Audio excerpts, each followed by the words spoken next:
Bonjour à tous et bienvenue dans ce briefing des marchés du 24 mars 2020. Avant toute chose, je vous laisse prendre connaissance de l'avertissement légal sur les risques.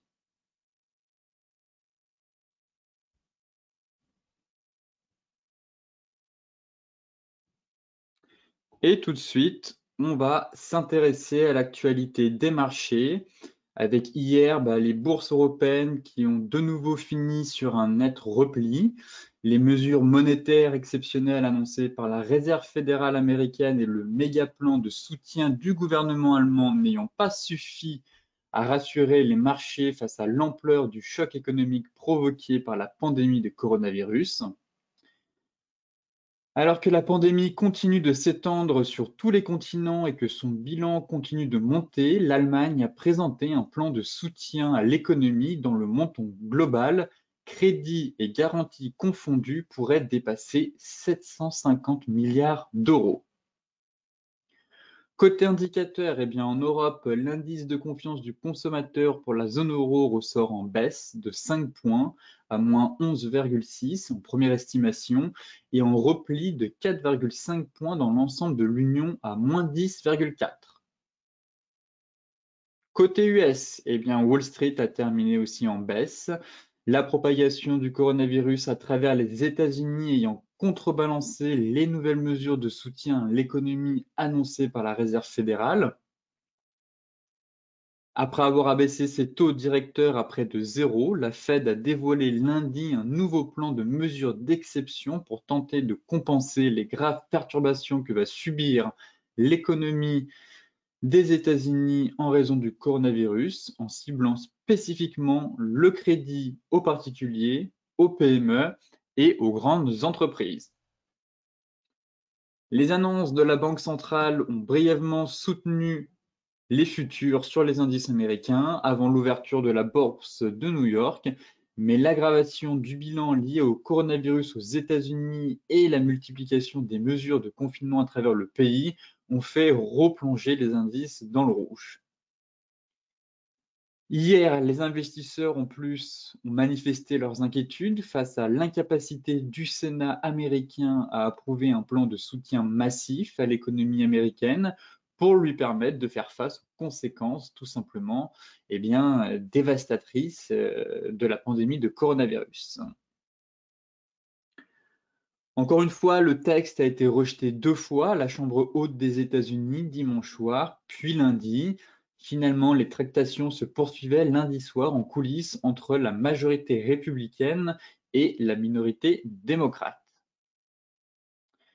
Maintenant, quelques charts macro.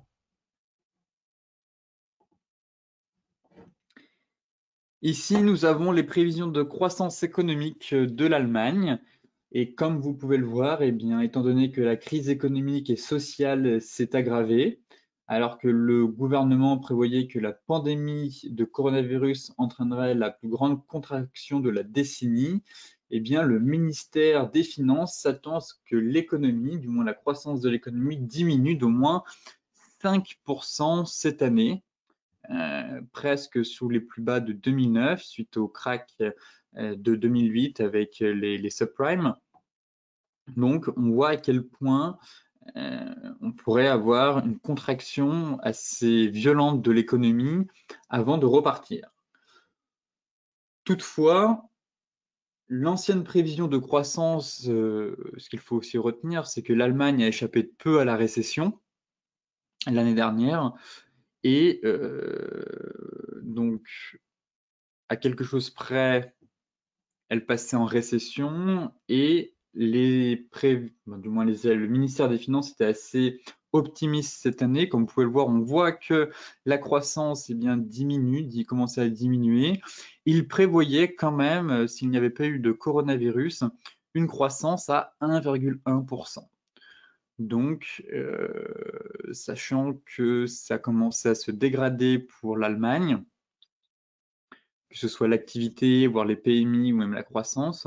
Donc peut-être que cette chute à moins 5,1 est peut-être aussi un peu optimiste et peut-être qu'on aura un peu plus. On aura sûrement une contraction d'au moins, elle va peut-être diminuer peut-être de plus de 5%, étant donné qu'ils étaient quand même optimiste pour prévoir une croissance de 1,1%, sachant que eh bien, l'Allemagne se contractait. Ici, nous avons le Dow Jones par rapport à l'élection de Trump. Eh bien, j'ai juste envie de dire que c'est une déconvenue de plus pour le président américain, qui a fait de la bonne santé des marchés financiers l'un de ses principaux arguments pour sa réélection de novembre. Et on voit que le Dow Jones, eh bien, depuis l'élection de Donald Trump, a quasiment effacé toute la hausse.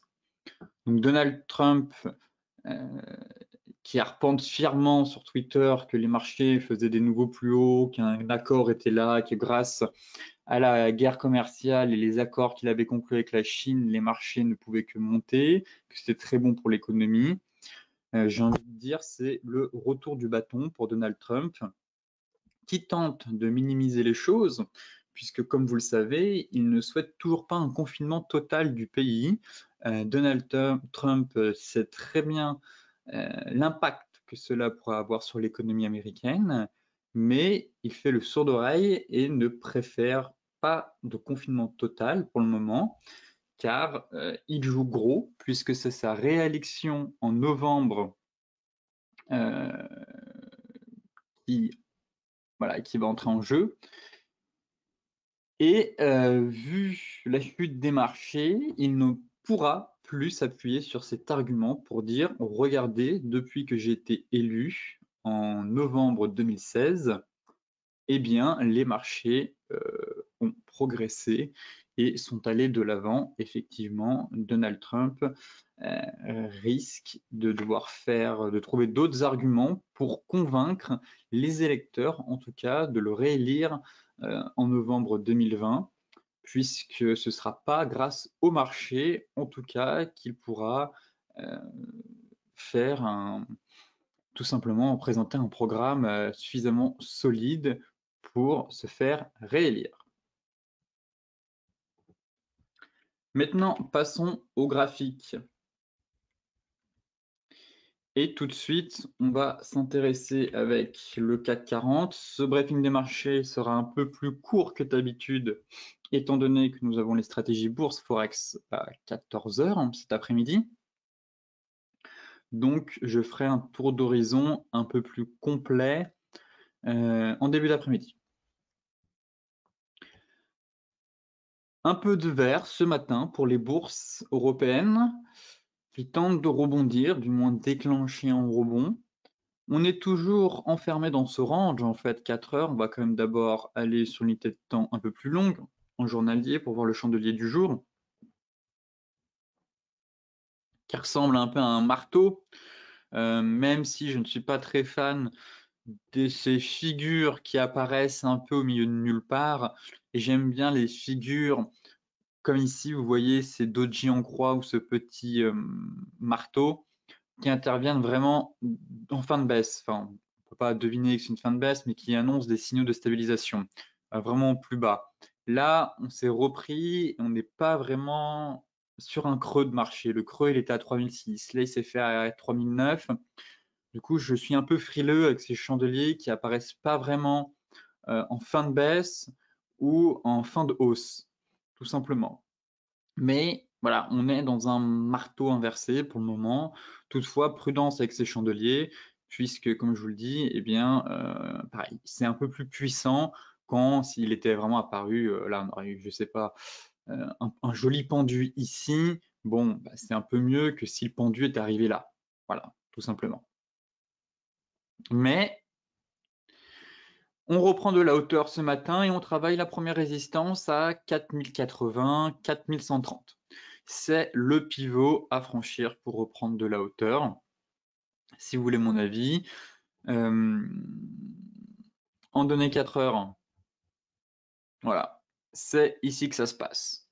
On avait un peu ce double bottom un peu larvé. Ici, on a essayé de, voilà, de casser une première fois la neckline. On a échoué, on repasse au-dessus. Alors, on serait peut-être finalement dans un range. Faut casser ce niveau. Voilà. Pour moi, c'est les 4130. Si on casse les 4130, eh bien, le marché pourrait aller chercher les 4350. Pour le moment, on prend plus 4,5 presque, mais c'est le gros niveau à passer sous peine sinon d'évoluer dans un trading range. Et dans ce cas-là, eh bien, ce serait sur signal de retournement, un retour comme d'habitude sur le milieu du range vers les 3008, et si on enfonce, ce serait les 3685. Mais pour le moment, voilà, on reprend un peu de hauteur et ce serait bien de casser ce range. Voilà. Si j'affine en 1 heure, voilà, on est pile poil sur la borne haute, vraiment les 4100 points, mais voilà, il faut qu'on arrive à franchir et uniquement au-dessus de ce niveau, eh bien, on va libérer un peu de potentiel haussier pour déclencher un rebond technique d'une plus grande ampleur. Concernant le DAX, même constat, seulement que le DAX, lui, est sorti par le haut de son range. On prend plus 5,5, donc une hausse un peu plus violente sur l'indice allemand. Et on valide un double bottom, couplé d'une divergence. Donc ici, pareil, on pourrait aller chercher les 10 000 points. Les 10 000 points, si on confirme bien tout ça, qu'on ne réintègre pas le range.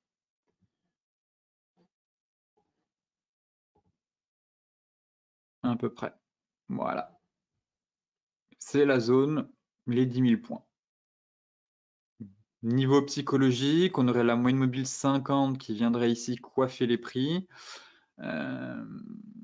Divergence haussière, double bottom qui nous renvoie à peu près à cet objectif. Sur notre résistance, c'est aussi un prix rond couplé à la moyenne mobile 50.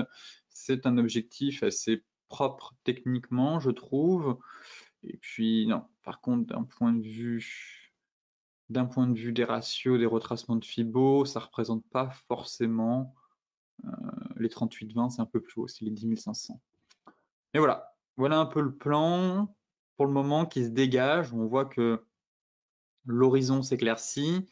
Voilà, il faut juste pas qu'on réintègre ce range. Si on réintègre, tout simplement, ben, on sera dans une phase de trading range, pareil que sur le CAC. Mais si on parvient à rester au-dessus des 9200 points, eh bien, cela ouvrirait la voie à un potentiel haussier en direction à peu près des 10 000 points. Concernant le Dow Jones maintenant, eh bien, magnifique réaction sur zone du Dow Jones, tout simplement, la zone hebdomadaire ici, couplée avec notre oblique qui passe par tous les plus hauts, et on avait cette magnifique zone ici. Vous voyez qu'on est venu chercher au point près quasiment. Très belle zone de prix puisque c'est notre support de moyen long terme de 2015 et de 2016 jusqu'à quasiment 2017 presque. C'est une grosse zone, les 18 200, on va dire 18 300 pour moi avec Excel, vu qu'on a beaucoup de vols, 18 000. Donc on a une magnifique zone de 300 points que le Dow Jones est venu chercher. Et là, pareil, ça c'est le pivot clé. On est venu rebondir et pour moi ici il y a du potentiel. Il y a du potentiel haussier à venir sur cet indice, je pense. Malgré le flux de mauvaises news qu'on a venant des États-Unis concernant la propagation de coronavirus, mais c'est une zone chaude. C'est un gros niveau technique cette zone, couplée, comme je vous le disais, à notre oblique qui passe depuis 2000 et 2007 pour rejoindre ici. Un rebond technique, pareil, peut se mettre en place. On voit que les bourses européennes reprennent un peu de hauteur, elles aussi. Le Dow Jones avait un peu plus de retard, étant donné que l'épidémie est arrivée plus tardivement dans le pays, comparé en Europe avec l'Italie, l'Allemagne, la France, l'Espagne et enfin le Royaume-Uni. Donc le Dow Jones avait un peu de retard, si vous voulez, sur la crise sanitaire qui se passe en ce moment.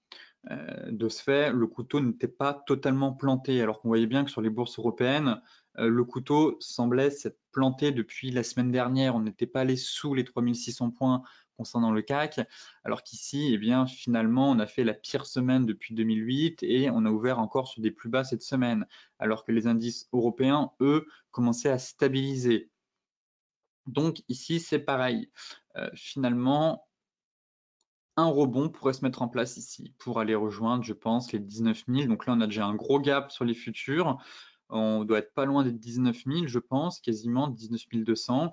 Et le but, c'est tout simplement d'aller chercher, pour jouer un rebond, les 19 700. Et puis, pourquoi pas, les 24 400 pour un rebond un peu plus prononcé. Si je me mets en journalier, pas de chandelier de retournement, tout simplement, mais une grosse zone, voilà, tout simplement. Vendre ici, un peu risqué, je trouve, étant donné qu'on est sur un support quand même horizontal vraiment important, couplé avec notre oblique haussière, et que finalement, là, on voit que les bourses commencent à rebondir et qu'on a fait quand même 40% de baisse. Voilà, plusieurs éléments en tout cas qui plaident pour une fin de baisse, techniquement, je trouve. En données 4 heures, j'ai pas plus d'infos que ça. Le marteau inversé aussi. Voyons voir ce marteau un peu.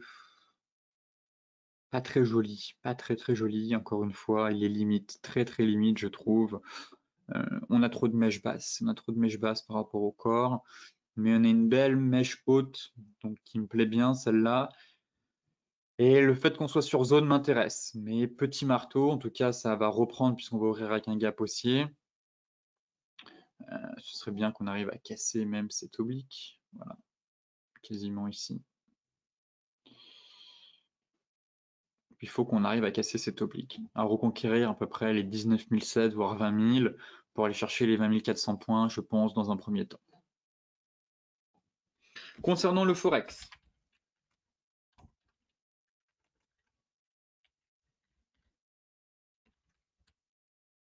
l'euro-dollar, eh bien, la Fed a fait plonger le dollar suite aux annonces d'hier avec son QE illimité.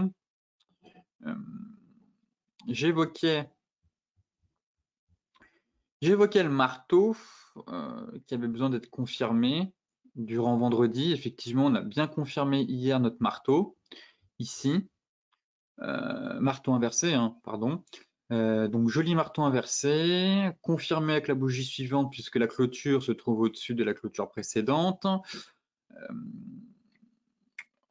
On tente de reconquérir les 1,0780, 1,08. Finalement, cette magnifique oblique qui était le dernier rempart commence à tenir. Alors, on a eu de l'excès sur mèche. Toutefois, pour moi, pour casser cette oblique et confirmer la cassure, entre guillemets, de la tendance haussière, on va parler plutôt de la cassure de la ligne de tendance, puisque l'euro évolue comme dans une tendance baissière de moyen long terme.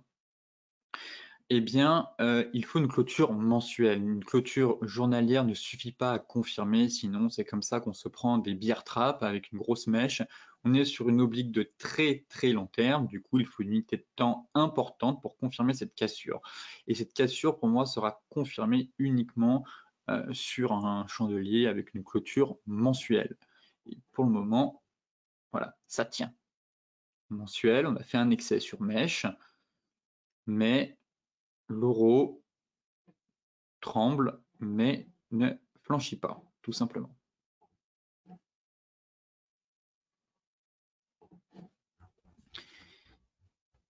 Donc, je vous disais, le marteau, confirmé. Élément intéressant, je trouve, c'est ce magnifique double bottom. On a un très beau double bottom ici, qui est en train de se mettre en place au niveau des 1,0880. Parfait. La ligne de coup représente, voilà, cette grosse zone. Ici, les plus bas et le gap Macron, très important. Gros niveau de prix. Et donc, en 4 heures, pour le moment, on est sur un double bottom. Donc, parfaite figure de retournement de tendance. Les double bottoms, c'est une des meilleures figures chartistes selon moi.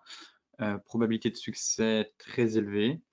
Et je trouve que voilà, c'est la figure que je préfère.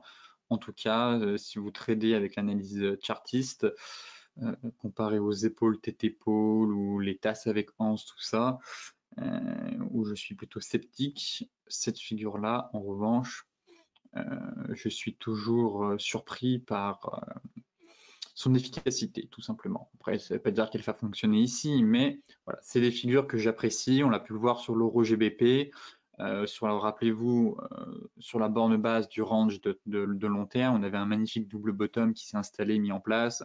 Bon, il a parfaitement fonctionné, il a propulsé l'euro GBP actuellement sur la borne haute. Et ici, c'est le cas. Double bottom en place, on est en train, voilà, on a confirmé, on a cassé la ligne de coup. Et voilà, maintenant, qui vivra verra. Et le marché, il y a combien? Il y a à peu près.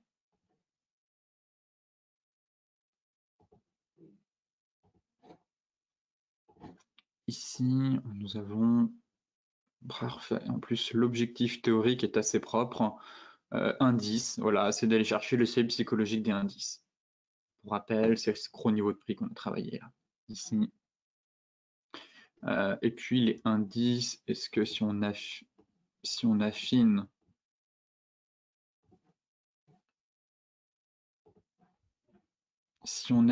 techniquement, est-ce que d'un point de vue des ratios, des retracements, pas vraiment. Pas vraiment. C'est les indices 75. Vraiment, les indices 75, c'est les 50% de retracement, c'est la zone de polarité. Bon, en tout cas, les indices, c'est un seuil psychologique, c'est l'objectif théorique du double bottom. Et surtout, c'est aussi voilà, l'ancien support devenu résistance, ici, qu'on est venu travailler à plusieurs reprises. Donc voilà où est-ce que l'euro pourrait poursuivre sa course s'il n'est pas chahuté par d'autres événements qui pourraient au contraire prolonger sa baisse. Donc, on verra ça cet après-midi dans les stratégies bourse. Le GBP USD qui lui finalement ne confirme pas son marteau inversé, puisque pas de beaucoup, c'est dommage. Mais oui, effectivement, la clôture s'est faite sous la clôture du jour, s'est faite sous la clôture de vendredi. Donc normalement, ce chandelier n'est pas confirmé, ou du moins perd un peu en vitalité. Toutefois, on est quand même sur notre oblique voilà, de très long terme, donc je peux comprendre qu'on ait une stabilisation, une sorte de fin de baisse, puisqu'on est sur une oblique, comme sur l'euro-dollar, vous voyez qu'on est venu travailler l'oblique de très long terme, et bien le GBP-USD, c'est exactement la même chose, on est sur une oblique de très long terme, et donc ça nous amène à de la prudence, à se dire, tiens, finalement, la baisse pourrait consolider, se stabiliser. Mais élément que je note positif, c'est aussi ce double bottom. Voilà, magnifique double bottom, actuellement en place, mais prudence sur le GBP, puisque j'envisage soit, pour être franc, voilà, c'est mon scénario, c'est double bottom, on casse ici, on casse ici, on casse la moyenne mobile 50 va venir ici, tac. On casse la moyenne mobile 50. Hein. Ce double bottom sera confirmé uniquement si on casse la moyenne mobile 50. Et on reprend de la hauteur en direction les 1,22 voire les 1,23. Au contraire, stratégie de trading range, la moyenne mobile s'aligne sur la borne haute du range ici. Chandelier de retournement sur cette moyenne mobile 50. Phase de trading range, on retourne chercher les 1,14. Voilà un plan qu'on va essayer d'affiner cet après-midi. Mais en tout cas, bon, ici, il y avait éventuellement un signal un chandelier de retournement, un bel avalement. Je pense que sur une tête temps plus courte avec l'Ishimoku, peut-être qu'en 1 heure, on avait le nuage qui twistait, qui pouvait nous indiquer possiblement un range à venir. Ici, on a un beau Marobutsu qui nous fait un bel avalement, donc la course devrait se poursuivre logiquement. Mais prudence ici, la moyenne mobile 50 qui vient quand même quand vous avez une pente qui est assez raide. La moyenne mobile 50 fonctionne vraiment parfaitement pour en cas de rebond pour poursuivre la baisse derrière si vous avez un chandelier de retournement. Et là, elle viendrait sur la borne haute du range. De ce fait, voilà le scénario. Phase de trading range, double bottom, on reprend de la hauteur. USD face au yen japonais, pareil, un plan de trading assez agréable aussi, puisque on est dans une belle phase haussière. Et on a un triangle. Alors, pareil, plusieurs scénarios dans le sens où on a cet oblique qui passe par tous les plus bas, voilà, qui pourrait bloquer la hausse. Le dollar reste très très fort quand même, là-dessus il n'y a pas de doute. Bon, ce qui m'embête un peu, c'est cet oblique là qui vient freiner la hausse actuellement sur les 110. En journalier, on a quand même eu une belle phase de hausse. Ici, on a un pendu avec un doji en croix, donc plusieurs signaux de faiblesse couplés à notre oblique. Mais d'un côté, ce que j'aime bien, mais c'est ça que j'ai des signes. Pour le problème, voilà, c'est des signaux un peu contradictoires. Voilà, on a sur les unités de temps supérieures des éléments qui montrent qu'il y a un obstacle, les chandeliers qui hésitent, mais j'aime bien ce triangle ascendant. Voilà, ascendant avec une poursuite de la hausse. Donc à surveiller. Pareil, dans ce cas-là, si on échoue une nouvelle fois ici et qu'on passe sous les 109,50, finalement, on déclenchera un triple bottom. Ou au contraire, si on casse les 111,42, eh bien c'est flux haussier, consolidation dans un triangle ascendant et poursuite de la hausse en direction de nouveau plus haut. Voilà, pareil, un plan qu'on va essayer de travailler cet après-midi. Concernant le Brent, pareil, il y a pas mal de plans qui se déclenchent aussi, je trouve. Le Brent, on est sur notre zone, les 24,5, les 27. On a eu un signal ici avec un bel avalement sur la bande basse du range. Prudence à la moyenne mobile 50, hein, puisque à chaque fois, elle vient quand même bien coiffer les prix ici. Ça va être le pivot. C'est le pivot clé pour la suite. C'est soit, effectivement, on est dans un range, on casse enfin cette moyenne mobile 50 et on arrive au niveau des 31. Et phase de trading range, on retourne en bas, double bottom, on reprend de la hauteur en direction des 37, soit c'est échec ici, retour sur la borne basse, direction les 20. Voilà le pétrole, un peu la stratégie à avoir. Mais là actuellement on est au milieu de nulle part, on prend déjà 5%, donc soyez prudents. Les plus agressifs regarderont la mobile 50, voir ce qui se passe dessus. Sinon, c'est attendre soit le retour ici pour se dire très bien, trading range, je vise le milieu, donc les 27, puis les 25, les 24. Si ça casse, je vise les 20. Au contraire, pas de signal de retournement, double bottom, on casse, on accélère en direction des 37. Tout simplement, pas grand chose à dire de plus sur le pétrole, le chandelier du jour. Bon, on est un peu sur un marteau, un petit marteau aussi ici de stabilisation. Là, on avait un harami. C'est pour ça que j'aime bien la configuration. Ici, on avait un joli harami. Là, voilà, on a des signaux de stabilisation. C'est pas suffisamment fort, comme je vous le disais, les haramis et les marteaux ou les pendus en haut de tendance pour un signal de retournement, sauf dans les phases de range. Toutefois, ça donne des éléments de réponse si vous vous posez la question, est-ce que la baisse est terminée? Est-ce qu'on va aller voir de nouveau plus bas? Bon, là, en tout cas, techniquement, j'ai des informations qui me disent on est sur zone et finalement, le marché va peut-être pas tout de suite aller plus bas et serait bien tenté de reprendre un peu de hauteur avant d'éventuellement déclencher une nouvelle vague de baisse en direction des 20 $. Le gold, eh bien, la magnifique sortie du triangle en données 4 heures, ici, que j'évoquais. Bon, suite à l'annonce de la Fed, énorme sortie par le haut du triangle.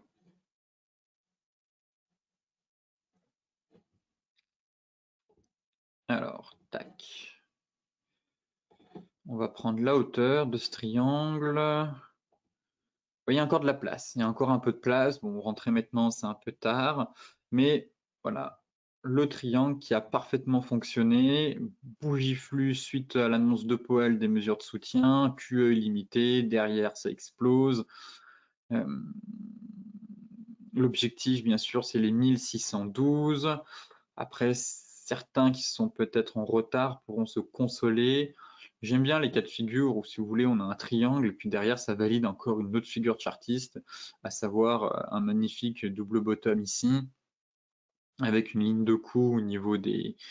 Voilà, à peu près par là, elle est assez large cette ligne de coup, mais tac, voilà. Ici, ce qui fait que, vous voyez, tac, tac, sortie de triangle, validation d'un double bottom encore, et puis c'est la même chose, si on reprend l'objectif théorique ici, ça nous donne à peu près...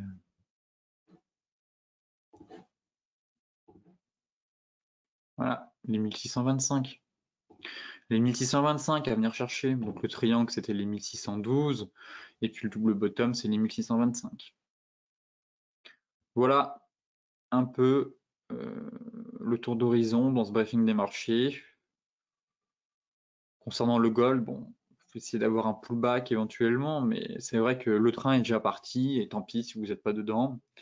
Des opportunités, il y en a tous les jours sur tous les marchés, et donc si vous n'avez pas eu le temps de vous positionner sur l'or, eh bien c'est pas grave, ça arrive. Les marchés seront là demain, le flux était intense et très rapide. Certains s'attendaient à un pullback. Vu la volatilité qu'il y a sur les marchés, il ne faut pas trop s'attendre à des pullbacks. Quand ça part, c'est directionnel, tout simplement. C'est bougie impulsive, bougie flux. Et puis derrière, là, on n'est pas dans une phase de marché où on peut créer des jolis pullbacks parce que le marché se cherche, hésite. Non, là, quand ça part, c'est directement ça part et direction, voilà, les proches, on a déjà cassé la première grosse résistance. Bon, on travaille la moyenne mobile de 104 heures. Derrière, c'est voilà, ce gros niveau. Ce gros niveau, les 1625, qui reste un objectif à court terme plutôt. Et en journalier, j'ai pas vu la bougie du jour. Ouais, belle bougie flux, reconquête. Et on réintègre l'oblique.